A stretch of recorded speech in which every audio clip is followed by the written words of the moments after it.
Hello everyone, today I'm going to try and explain Camelot's economic system as quickly and as simply as possible. If you're from another alliance, then perhaps this is a system you can imitate as well. The first thing you'll notice if you go to your revenue page is that 100% of your resources are being taxed by the alliance. It begs the question, how can you fund anything? What is this tyranny? Don't be worried, there is a really good reason for this. There are lots of enemy nations that will declare war on you to steal your resources. We avoid this by transferring all our resources to the Alliance Bank where they can't be stolen. Once your resources are in the Alliance Bank, we apply an internal tax rate.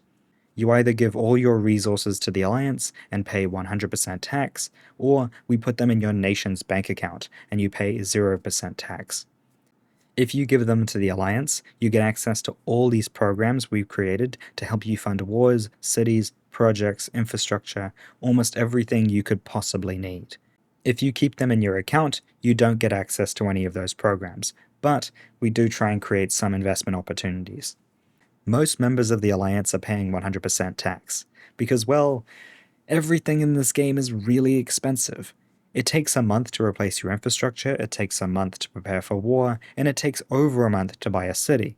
To compete with the average player, you need 30 cities, and it can take years to achieve that by yourself.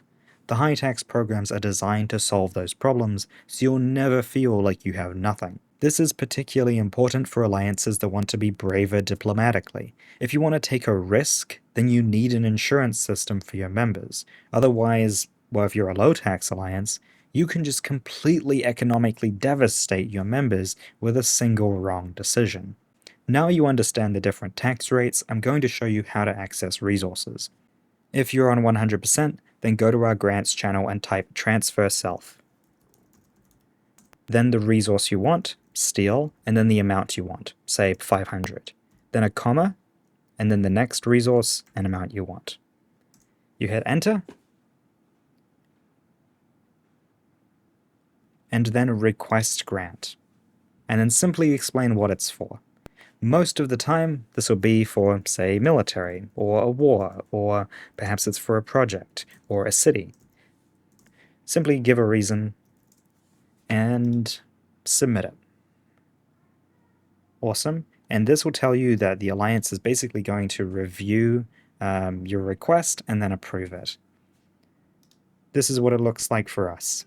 So this is what the person wants, this is their reason for war, and then I click confirm and it's sent out.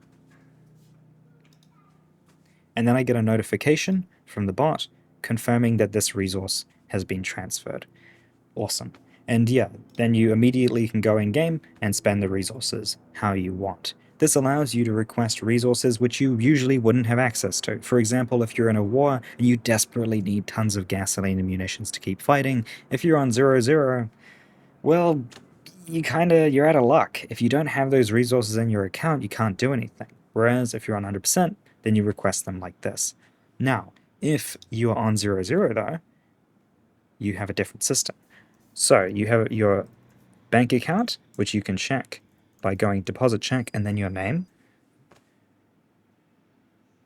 Awesome. So I believe your taxes are added to the deposit section or the tax section. I can't remember which, but it doesn't really matter. All of this, your deposit and your tax, are added together and included in your balance. Any loans you have will be deducted from this balance. So do be wary about that. Once you know how much you have, then you can use transfer self, and then again the amount you want. Steel 100, gasoline 100, enter, and then instead of request grant, you just press send, and it's sent automatically. Awesome. So that's how our economic system works. If you want to know what you should be building, then we have lists of recommended projects, general builds for each continent, which are, well, as optimized as we can make them. And we also have guides on, different things, war chest information, rewards for people that are actively participating in the Alliance or doing things. And yeah, also we have announcements for when we expect wars to be and other such things.